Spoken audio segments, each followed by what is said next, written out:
ভারতের পশ্চিমবঙ্গ রাজ্যের কালিম্পং জেলার ছোট্ট একটা গ্রাম, যেখানে মাত্র 40 থেকে 45টা পরিবারের বসবাস। চারিপাশ যেখানে বিরাট বড় বড় পাইনের জঙ্গল দিয়ে ঘেরা, সামনে উন্মুক্ত আকাশ, যেখান থেকে মেঘ ভেসে আপনার ঘরে প্রবেশ করবে।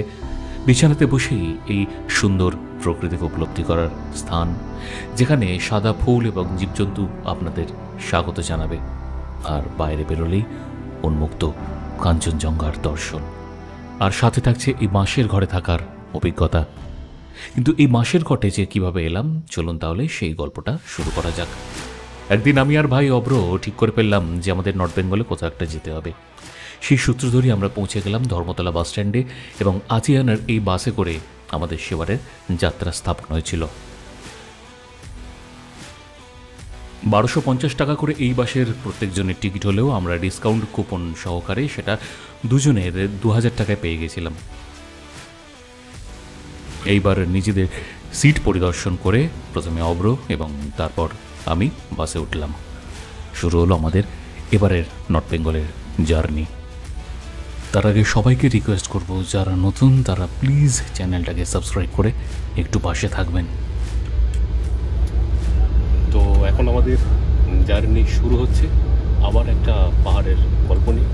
সাথে থেকে সবাই যেতে থাকবে।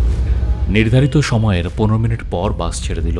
বাইরের আলোকসজ্জা দেখতে দেখতে কখন ঘুমিয়ে পড়লাম। চোখ খুলতেই দেখা গেল সকালে পৌঁছে গেলাম তেনজিং নর্গে বাস স্ট্যান্ডে। সকালের ব্যস্তমুখর তেনজিং নর্গে বাস স্ট্যান্ড।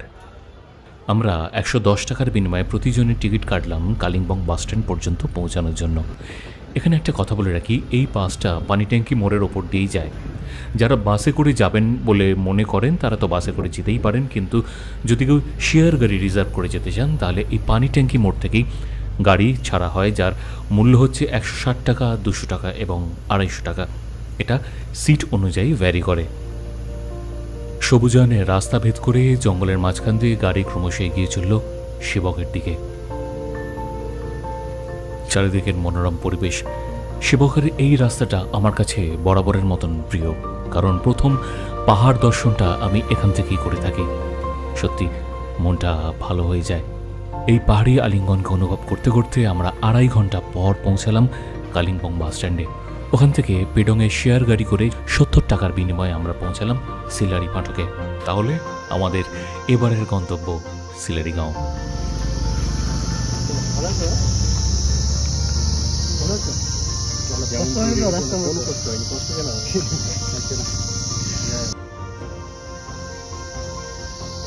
নমস্কার, আমি উজ্জ্বল ব্যানার্জি, হোয়াইট ওয়েজ ইন 22 চ্যানেলের পক্ষ থেকে আপনাদের সবাইকে আর একটা নতুন ভিডিও প্রাঙ্গণে স্বাগত জানাচ্ছি। আমি ঠিক এই জায়গাটা 11 মাস আগে এসেছিলাম। আজকে আবার এই জায়গায় আসতে বাধ্য হলাম। কারণটা হচ্ছে এই জায়গাটা আমার পাহাড়ে যতবার এসেছি তার মধ্যে অন্যতম একটা প্রিয় জায়গা হয়েছিল, কারণ এখান থেকে প্রথম কাঞ্চনজঙ্ঘার জায়গাটা আমি পেয়েছিলাম। আবার 11 মাস পরে আর একটা অনুভূতি নতুনভাবে আপনাদের সাথে শেয়ার করবার জন্য আবার সেই রাস্তা ধরে হেঁটে যাব সেই গন্তব্য থেকে। আসুন তাহলে, ওয়েলকাম টু সিলারিগাঁও। চলুন তাহলে আমরা সবাই মিলে সিলারিগাঁওয়ের গন্তব্যের দিকে পৌঁছাই। সাথে রিপন আমাদের রিসিভ করার জন্য গাড়ি নিয়ে নিচেই চলে এসেছিল। এই জঙ্গলের মনোরম পরিবেশকে উপলব্ধি করতে করতে আমরা 5 কিলোমিটার যাত্রা স্থাপন করছি এক নতুন আনন্দের সাথে। এই সেই রাস্তা 11 মাস আগে এসেছিলাম, তখন এই রাস্তাটা সম্পূর্ণভাবে এবড়ো খেবড়ো ছিল। বিকজ অফ এটা তখন জঙ্গলের আন্ডারে, যদিও এখনও জঙ্গলের আন্ডারে, বাট যেহেতু ফরেস্ট ডিপার্টমেন্টের আন্ডারে, সেই জন্য রাস্তা করা নিয়ে একটা বিশাল রকমভাবে প্রবলেম তৈরি হচ্ছিল। তো আজকে 11 মাস পরে এসে দেখছি রাস্তাটা পুরোটাই মসৃণ ওয়েতে করা হয়ে গেছে। তো এখানে গাড়ি যাওয়াতে এখন আর কোনো অসুবিধা নেই, যেটা তখন ছিল। আর যদিও নিয়ার অ্যাবাউট 5 কিলোমিটার মতন রাস্তা ছিল, যেটা আমি প্রায় 2.5 কিলোমিটার মতন হেঁটে গিয়েছিলাম, তারপরে বাইকে করে গিয়েছিলাম ওখানে।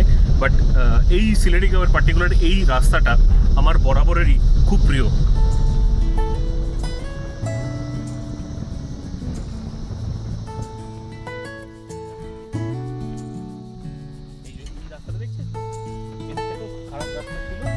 প্রায় 19 ঘন্টার একটা দীর্ঘ যাত্রা স্থাপন করার পর আমি আর অব্র আজকে আমরা 1:30 নাগাদ পৌঁছাতে পারলাম সিলারিগাঁওতে।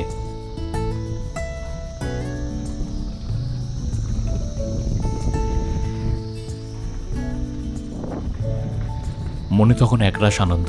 বাঁশের ঘরে থাকার এবং কাঞ্চনজঙ্ঘাকে দেখার।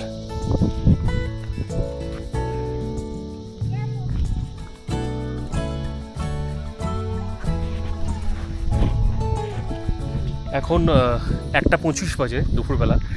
এখন এসে নামলাম আমাদের সকলের প্রিয় সিলারিগাঁওতে। তাহলে এইবারে সিলারিগাঁওতে যেই রুমটা নেওয়া হয়েছে, অর্থাৎ রিপন যে রুমটা নিয়েছে, সেটা সম্পূর্ণ বাঁশের তৈরি কাঠামো। তো আমি ভেরি মাচ এক্সাইটেড, আশা করি আপনাদেরও ভালো লাগবে সেই কাঠামোটা। তাহলে চলুন এই পাথরের সিঁড়ি দিয়েই নেমে যেতে হবে ওই দূরের গন্তব্যের বাঁশের রুমটার দিকে। তবে এখানে একটা কথা আছে, যাদের পায়ে খুব সমস্যা তাদের কিন্তু এই পাথরে বা পাহাড়ের সিঁড়িটা নামা ওঠাতে অসুবিধা হতে পারে। আমরা রুমের দিকে এগিয়ে চললাম, অর্থাৎ বাঁশের কটেজের দিকে। এই হলো বাঁশের কটেজটার বাহ্যিক পরিদর্শন।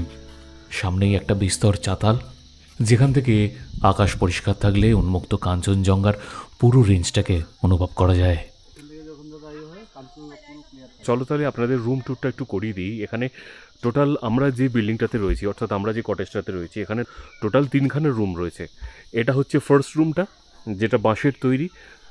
এটার পাশে আরেকটা রুম রয়েছে, এটাও বাঁশের তৈরি। আর এটা আরেকটা রয়েছে, এই রুমটা, এটা বাঁশের নয়, এটা ইটের দেওয়ালের তৈরি। তো সুতরাং এই রুম রয়েছে, এই রুম ট্যুরটা একটু করে দিই। আর এইটা হচ্ছে সামনের লোকেশনটা, যেটা অপূর্ব সুন্দর। এখান থেকে সকালবেলা কাঞ্চনজঙ্ঘা রিজিয়নটা দেখা গেছিলো। এইখানে বসে থাকতে থাকতেই আপনাদের সময় চলে যাবে। ইভেন এত সুন্দর একটা বারান্দা রয়েছে। সত্যি কথা বলতে গেলে আমার এই ঘরটার বারান্দা, সামনের চাতাল এবং সামনের পরিবেশের জায়গাটা অত্যধিক সুন্দর লেগেছিল। চলুন তাহলে এবার ঘরে প্রবেশ করা যাক। ঘরে ঢুকলেই দেখা যাবে যে পুরো ইন্টেরিয়ারটা বাঁশ দিয়ে তৈরি করা, এমনকি খাটটা পর্যন্ত বাঁশের তৈরি। দারুণ পরিকাঠামো। বাঁদিকে একটা কাঠের দেওয়াল করা হয়েছে, যেখানে ওনাদের রং বা ওনাদের ডিজাইনের কিছু কাজ বাকি আছে, সেগুলো ওরা আস্তে আস্তে কমপ্লিট করবে। বাট পুরো ভেতরটাই কিন্তু কাঠ বা বাঁশ দিয়ে তৈরি করা। একটা চার্জিং পয়েন্ট রয়েছে, তার তলায় একটা ছোট্ট কাঠের প্ল্যাটফর্ম করা আছে, যেখানে আপনি মোবাইল রেখে চার্জ দিতে পারবেন। আমার অদ্ভুত লাগছে বিশেষ করে এই বাঁশের তৈরি খাটের পরিকাঠামোটা, দেখতে বেশ সুন্দর। আমি এই প্রথমবার এরকম বাঁশের তৈরি খাটে শোবো।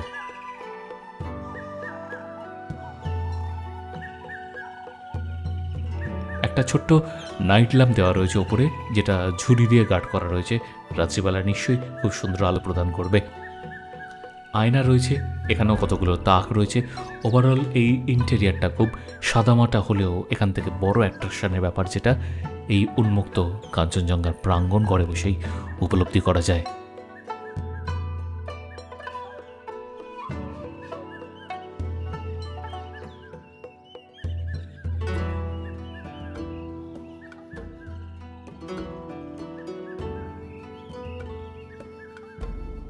এই রুমের সাথেই রয়েছে অ্যাটাচড বাথরুম বা ওয়াশরুম, যেটা খুললেই দেখা যাবে তলায় টাইলস দেওয়া, কমোড এবং বেসিনের ব্যবস্থা রয়েছে।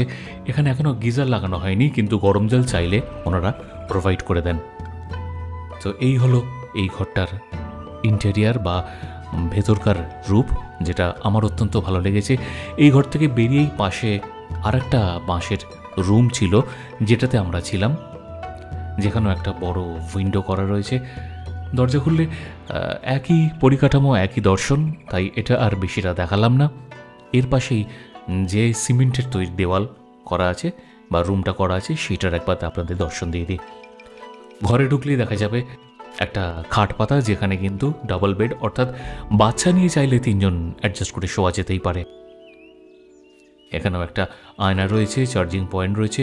ওপরটা সম্পূর্ণ বাঁশ দিয়ে তৈরি করা, বেশ সরল সাদা ছিমছাম। পাশেই অ্যাটাচ ওয়াশরুম। এই সমস্ত কিছু নিয়েই একটা পার্বত্য অঞ্চলের ছোট্ট কটেজ বা ঘরগুলো যে শান্তির একটা বার্তা দেয়, সেটা কিন্তু সবারই ভালো লাগে হয়তো। তো যাই হোক, এই হলো এখানকার নতুন তৈরি হওয়া বাঁশের ঘর দুটো, যার বারান্দাটা ভীষণ ভালো। এখান থেকে উন্মুক্ত পার্বত্য অঞ্চলের জায়গাটা দেখা যায়। আমরা বেশ অনেকক্ষণ সময় কাটিয়েছিলাম, বেলা গড়াচ্ছিল, তাই বলল স্নান করে নিতে, কারণ খাবার আসবে। স্নান করে বেরিয়ে দেখি ততক্ষণে বাইরে লাঞ্চ দিয়ে দিয়েছে।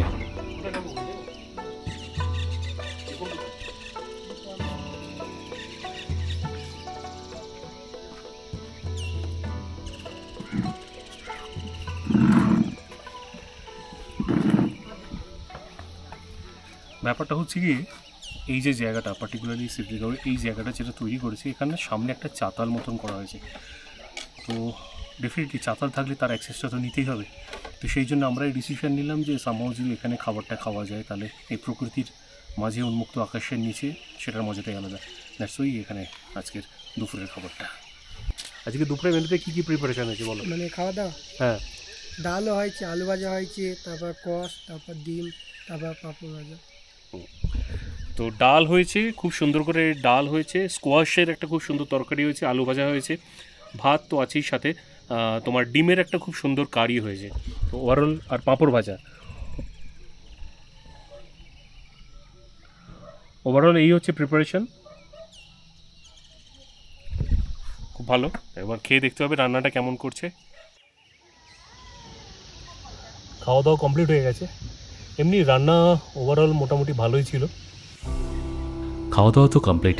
আসার পর থেকে এখানকার চারপাশের প্রাকৃতিক পরিবেশের শোভা দেখতেই ব্যস্ত ছিলাম। বেশ আকর্ষণ করছিল, যেখানে চারধারে বেড়াল, কুকুর, ফুল, পোকা মাকড়, কীট পতঙ্গ, গাছপালার একটা অপ্রকৃতিম শোভা পরিলক্ষিত করা যায়। তাহলে ড্রোনের চোখে একবার এই অঞ্চলটাকে আপনাদের জন্য তুলে ধরলাম, দেখে বলবেন কেমন লাগলো। চারিপাশ সবুজের ঘেরাটোপে হাতে গোনা ৬০-৭০খানা ঘর, উঁচু উঁচু পর্বতমালা, দূরে কাঞ্চনজঙ্ঘা এবং মেঘেদের আনাগোনা, এইসব নিয়ে আমাদের সবার প্রিয় সিলারিগাঁও।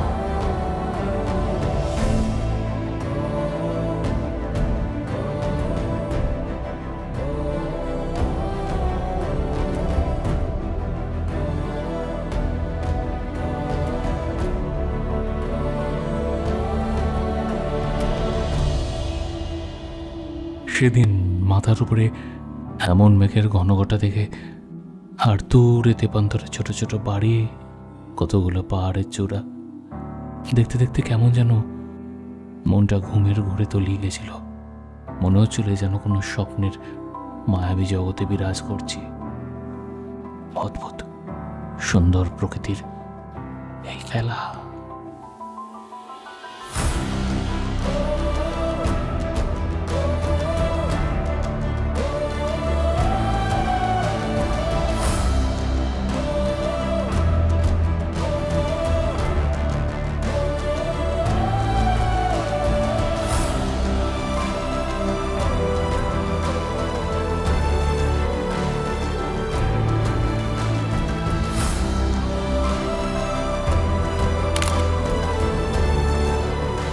আকাশ তখন সন্ধ্যের দিকে এগোচ্ছে।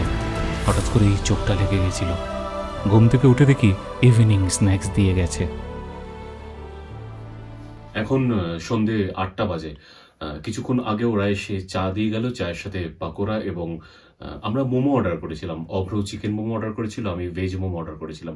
যাই হোক, মোমোর স্বাদ ভালো। এখানকার মোমো যারা বানায় তারা ভালোই বানিয়েছে। এখানকার মোমো একটু আমাদের কলকাতা অঞ্চলের থেকে ডিফারেন্ট হয়, টেস্টে ভালো লাগলো।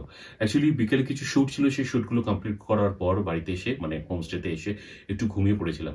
ওদের ডাকেই ঘুমটা ভাঙলো। তো যাই হোক, বাইরে বেরিয়ে দেখি গ্যাংটকের ছোট ছোট দূরে গ্যাংটক শহরের যে আলোগুলো জ্বলছে সেগুলোকে আমরা দূর থেকে দেখছি। জোনাকির মতো লাগছে, চিকিমিকি চিকিমিকি, বেশ সুন্দর লাগে এই আলোগুলো। তো আকাশে চাঁদ উঠেছে। তো এই রাত্রিকালীন এই আলো অব্যয়ের একটা অদ্ভুত ধরনের খেলা চলছে এবং বাইরে ঠান্ডা বাতাস বইছে, সবকিছু নিয়ে একটা মনোরম পরিবেশ। আমি রিকোয়েস্ট করবো আপনাকে, যদি আপনারা আসেন এই হোমস্টেটাতে, রিপনের সাথে যোগাযোগ করে আমরা ডেফিনেটলি এই জায়গাটাকে এক্সপ্লোর করবেন এবং কম প্রাইসের মধ্যে। আমার মনে হয় এটা বেশ ভালো জায়গা। এরপর সন্ধে ক্রমশ গড়িয়ে রাত্রিবেলা ডিনারে দিয়েছিল রুটি, চিকেন এবং আলু ভাজা।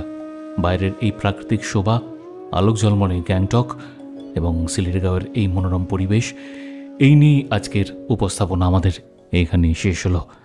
পরবর্তী পর্বের জন্য রইল সিলেটগাঁওয়ের চারপাশের মুগ্ধকর পরিবেশ, অলমাইটি কাঞ্চনজঙ্ঘার অপরূপ দৃশ্য আরও কতগুলো রুম, আমাদের রামেটি ভিউ পয়েন্টের যাওয়া এবং আরও অনেক কিছু। যদি ভালো লাগে প্লিজ লাইক, শেয়ার এবং সাবস্ক্রাইব করে একটু পাশে থাকবেন। ধন্যবাদ। ভালো থাকুন, সুস্থ থাকুন সকলে।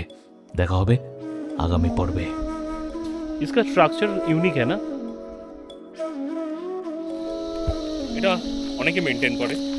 অবশ্যই এই জঙ্গল এবং পাহাড় পর্বতকে ঠিক রাখার জন্য, যেহেতু এখন ড্রাস্টিক্যালি পরিবেশ অনেক বেশি চেঞ্জ হচ্ছে, তো আমাদের প্রত্যেকেরই খেয়াল রাখা উচিত যাতে পাহাড় পর্বত যতটা সম্ভব হয় তার নিজের পরিকাঠামো ধরে রাখতে পারে। এইটা হচ্ছে জাস্ট এইটুকু এরিয়া, আর আমি এই পাথরটার উপর দাঁড়িয়ে আছি, এটাও কিন্তু পুরোটা খাদ, জাস্ট পাথরের এই সাইডটা পুরোটা খাদ, আর এই পুরোটা পাহাড়টার খাদটা নেমে গেছে।